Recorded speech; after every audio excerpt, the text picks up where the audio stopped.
Hi gang! I know a lot of you had questions about how to build a studio and how to recruit students, so I thought this Sunday we would discuss that. I got a great piece of advice while I was student teaching that helped me build a studio of over 30 private students.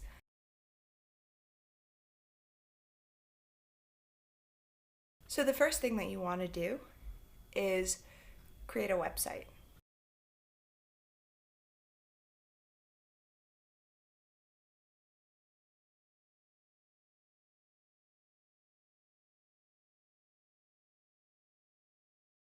So my first website was really simple.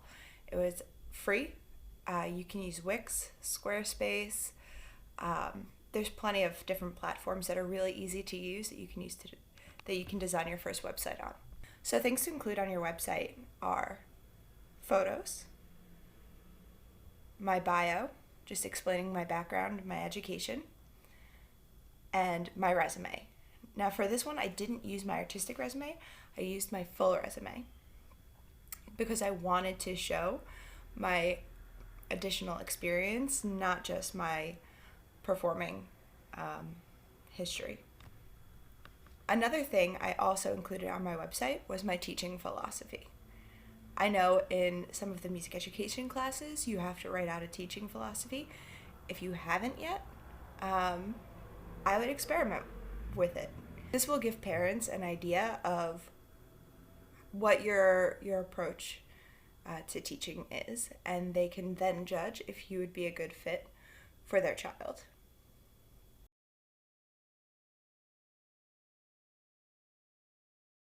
I was on Long Island at the time, so I was fortunate enough to get a hold of the SCMEA handbook, which had the addresses to every school and music teacher in Suffolk County. So I wrote a series of letters to every single teacher in Suffolk County. My name, it was specifically addressed to them with their school district's information, and a little bit about myself, my contact information, my website, and I actually printed out several copies of flyers with my information, my photo, my teaching philosophy, and what lessons I was willing to offer. Then I mailed those physical letters to every single teacher. I don't know if mailing physical letters is more effective than sending emails. What I do know is that as educators, you're overwhelmed with a flood of emails from parents, from staff, from administration. Getting a personally addressed letter probably won't get lost in the shuffle as easily. But I sent literally hundreds of letters. And then slowly over time, I started receiving phone calls and emails, inquiries from parents who had gotten my contact information from their school's teacher, and they were looking for a private teacher to help their son or daughter get ready for NISMA, or just to improve their grades in music class, etc. I also taught at a local music store, which helped me build my reputation and my experience.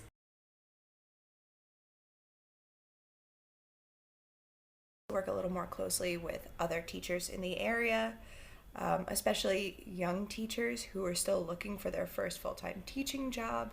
So we were able to share information, teaching tips, and different tricks that we were using to recruit students privately outside of the music store and build our studio.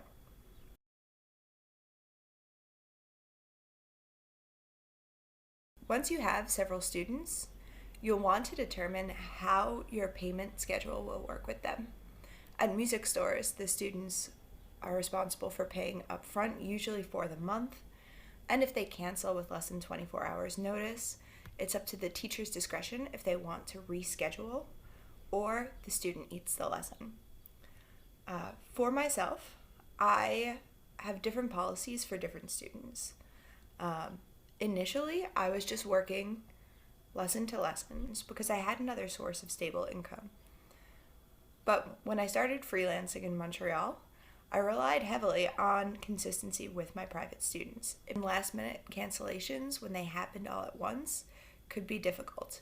So what I found works well for me is that I have some students who come consistently. Those students, I allow them to pay on a weekly basis because over time, I know that they have own responsibility and consistency, and they're someone that I can depend on to be there when they say they will. I have other students who habitually cancel last minute, show up late. So for those students, I draft up a contract explaining my policy very clearly that I need 24 hours notice before cancellation or they eat the lesson.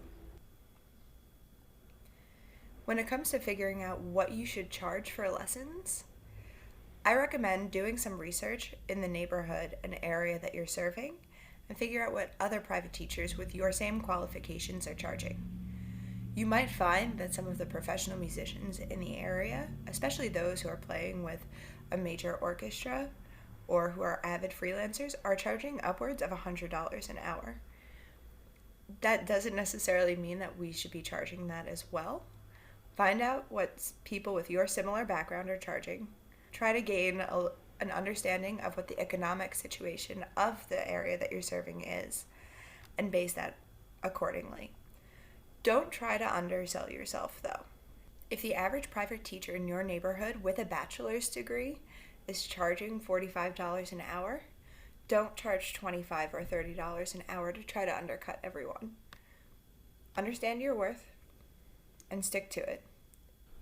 Other ways that you can recruit students are through online services, such as Wyzant. I had recruited several music students through there. The issue that I take with those platforms is that they take a cut. The students pay online for a certain number of lessons, and the website takes a percentage of what the student is paying for those lessons, and then the company issues you a check. While this can be great for recruiting students, for getting some more income, it kind of stinks that they're taking a percentage of your money.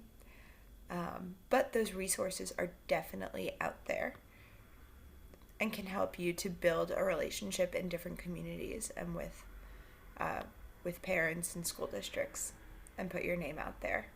So I hope this was helpful. If you have any questions, you know how to reach me. Leave a comment below, shoot me an email. Happy practicing, be safe, wash your hands, and I'll see you next week.